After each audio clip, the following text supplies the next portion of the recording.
On the Monday evening before the picnic, Marilla came down from her room with a troubled face. And she said to that small personage who was shelling peas by the spotless table and singing Nellie of the Hazel Dell with a vigor and expression that did credit to Diana's teaching, "Did you see anything of my amethyst brooch? I thought I stuck it in my pincushion when I came home from church yesterday evening, but I can't find it anywhere." I saw it this afternoon when you were away at the Aid Society," said Anne, a little slowly. "I was passing your door when I saw it on the cushion, so I went in to look at it." "Did you touch it?" said Marilla sternly. "Why, yes," admitted Anne. "I took it up and I pinned it on my breast just to see how it would look." "You had no business to do anything of the sort. It's very wrong in a little girl to meddle. You shouldn't have gone into my room in the first place, and you shouldn't have touched a brooch that didn't belong to you in the second." "Where did you put it?" "Oh, I put it back on the bureau. I hadn't it on a minute." "Truly, I didn't mean to meddle, Marilla. I didn't think about its being wrong to go in and try on the brooch, but I see now that it was, and I'll never do it again. That's one good thing about me. I never do the same naughty thing twice." "You didn't put it back," said Marilla. "That brooch isn't anywhere on the bureau. You've taken it out or something, Anne." "I did put it back," said Anne quickly, pertly, Marilla thought. "I don't just remember whether I stuck it on the pincushion or laid it in the china tray. But I'm perfectly certain I put it back." "I'll go and have another look," said Marilla, determining to be just. "If you put that brooch back, it's there still. If it isn't, I'll know you didn't, that's all." Marilla went to her room and made a thorough search, not only over the bureau, but in every other place she thought the brooch might possibly be. It was not to be found, and she returned to the kitchen. "And the brooch is gone. By your own admission, you were the last person to handle it. Now, what have you done with it? Tell me the truth at once. Did you take it out and lose it?" "No, I didn't," said Anne solemnly, meeting Marilla's angry gaze squarely. "I never took the brooch out of your room, and that is the truth, if I was to be led to the block for it, although I'm not very certain what a block is. So there, Marilla." Anne's "so there" was only intended to emphasize her assertion, but Marilla took it as a display of defiance. "I believe you are telling me a falsehood, and," she said sharply. "I know you are. There now, don't say anything more unless you are prepared to tell the whole truth. Go to your room and stay there until you are ready to confess." "Will I take the peas with me?" said Anne meekly. "No, I'll finish shelling them myself." "Do as I bid you." When Anne had gone, Marilla went about her evening tasks in a very disturbed state of mind. She was worried about her valuable brooch. What if Anne had lost it? And how wicked of the child to deny having taken it, when anybody could see she must have. With such an innocent face, too. "I don't know what I wouldn't sooner have had happen," thought Marilla, as she nervously shelled the peas. "Of course, I don't suppose she meant to steal it or anything like that. She's just taken it to play with or help along that imagination of hers. She must have taken it, that's clear, for there hasn't been a soul in that room since she was in it, by her own story, until I went up tonight. And the brooch is gone, there's nothing surer. I suppose she has lost it and is afraid to own up for fear she'll be punished. It's a dreadful thing to think she tells falsehoods. It's a far worse thing than her fit of temper. It's a fearful responsibility to have a child in your house you can't trust. Slyness and untruthfulness, that's what she has displayed. I declare I feel worse about that than about the brooch. If she'd only have told the truth about it, I wouldn't mind so much." Marilla went to her room at intervals all through the evening and searched for the brooch, without finding it. A bedtime visit to the East Gable produced no result. Anne persisted in denying that she knew anything about the brooch, but Marilla was only the more firmly convinced that she did. She told Matthew the story the next morning. Matthew was confounded and puzzled. He could not so quickly lose faith in Anne, but he had to admit that circumstances were against her. "You're sure it hasn't fell down behind the bureau?" was the only suggestion he could offer. "I've moved the bureau, and I've taken out the drawers, and I've looked in every crack and cranny," was Marilla's positive answer. "The brooch is gone, and that child has taken it and lied about it. That's the plain, ugly truth, Matthew Cuthbert, and we might as well look it in the face." "Well now, what are you going to do about it?" Matthew asked forlornly, feeling secretly thankful that Marilla and not he had to deal with the situation. He felt no desire to put his oar in this time. "She'll stay in her room until she confesses," said Marilla grimly, remembering the success of this method in the former case. "Then we'll see. Perhaps we'll be able to find the brooch if she'll only tell where she took it, but in any case she'll have to be severely punished, Matthew."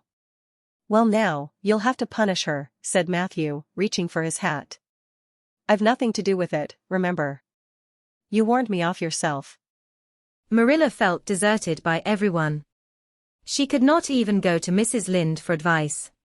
She went up to the east gable with a very serious face, and left it with a face more serious still. Anne steadfastly refused to confess. She persisted in asserting that she had not taken the brooch. The child had evidently been crying, and Marilla felt a pang of pity, which she sternly repressed. By night she was, as she expressed it, beat out. "You'll stay in this room until you confess, Anne. You can make up your mind to that," she said firmly.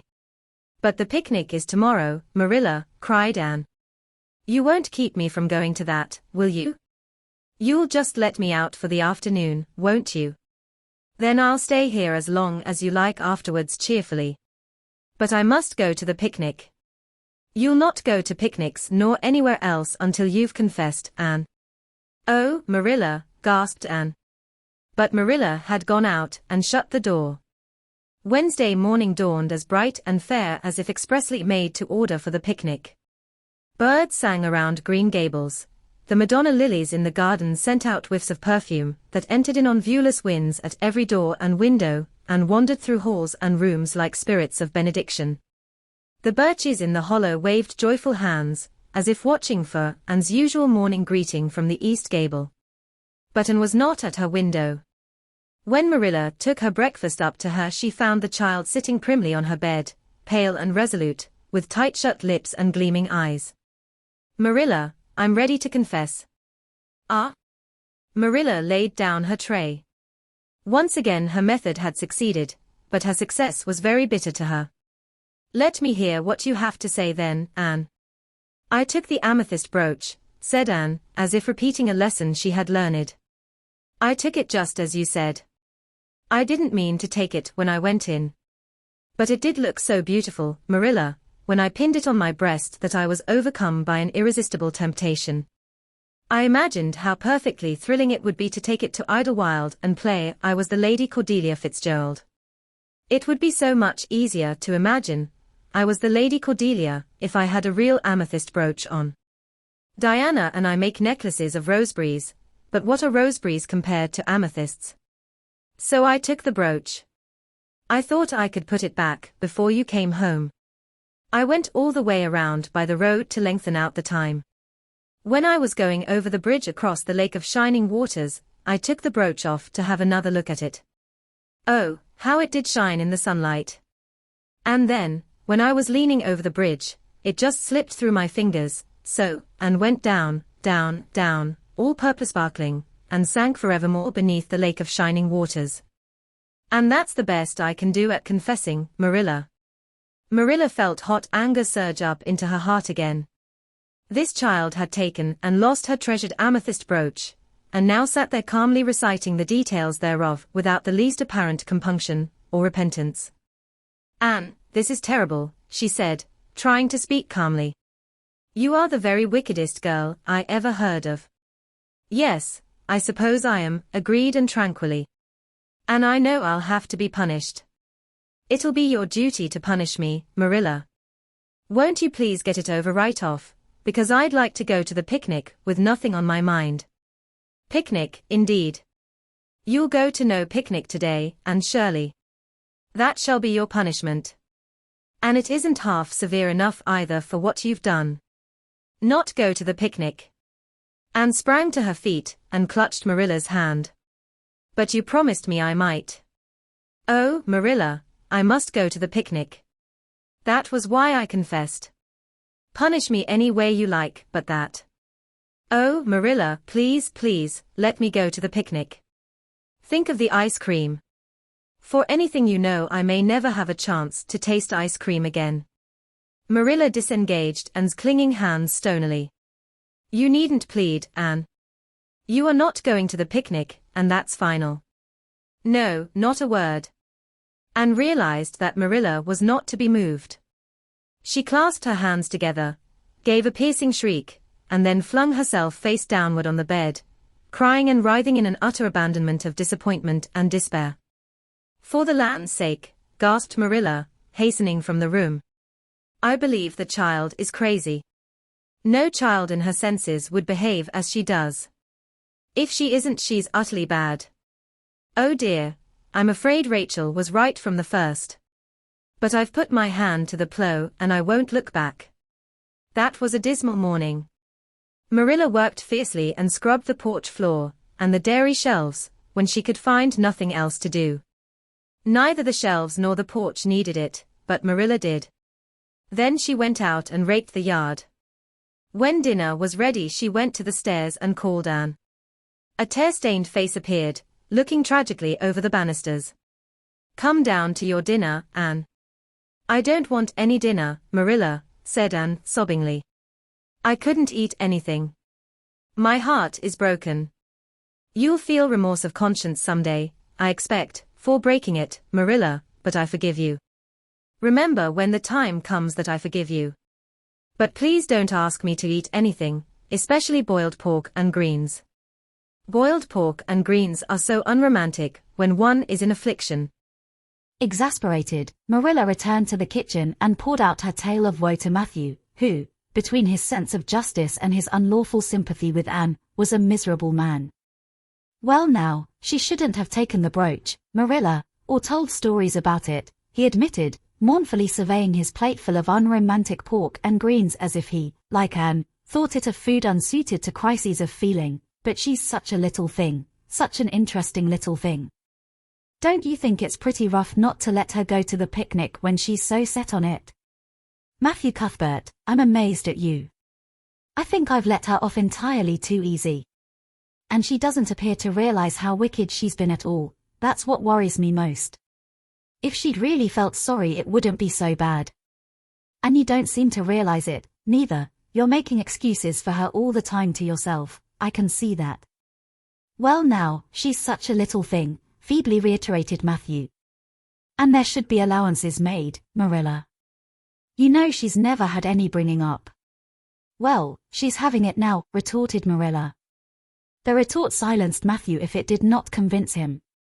That dinner was a very dismal meal. The only cheerful thing about it was Jerry Boat, the hired boy, and Marilla resented his cheerfulness as a personal insult. When her dishes were washed and her bread sponge set and her hens fed, Marilla remembered that she had noticed a small rent in her best black lace shawl when she had taken it off on Monday afternoon on returning from the Ladies' Aid. She would go and mend it. The shawl was in a box in her trunk.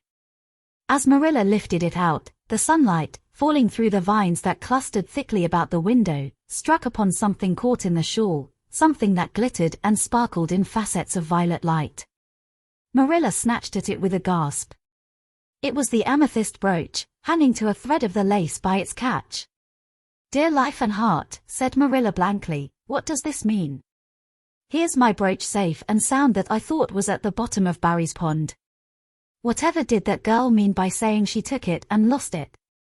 I declare I believe Green Gables is bewitched. I remember now that when I took off my shawl Monday afternoon, I laid it on the bureau for a minute. I suppose the brooch got caught in it somehow. Well. Marilla betook herself to the east gable, brooch in hand. Anne had cried herself out and was sitting dejectedly by the window. Anne Shirley, said Marilla solemnly, I've just found my brooch hanging to my black lace shawl. Now I want to know what that rigmarole you told me this morning meant. Why, you said you'd keep me here until I confessed, returned Anne wearily, and so I decided to confess because I was bound to get to the picnic. I thought out a confession last night after I went to bed and made it as interesting as I could. And I said it over and over so that I wouldn't forget it. But you wouldn't let me go to the picnic after all, so all my trouble was wasted. Marilla had to laugh in spite of herself. But her conscience pricked her. Anne, you do beat all. But I was wrong, I see that now. I shouldn't have doubted your word when I'd never known you to tell a story. Of course, it wasn't right for you to confess to a thing you hadn't done, it was very wrong to do so.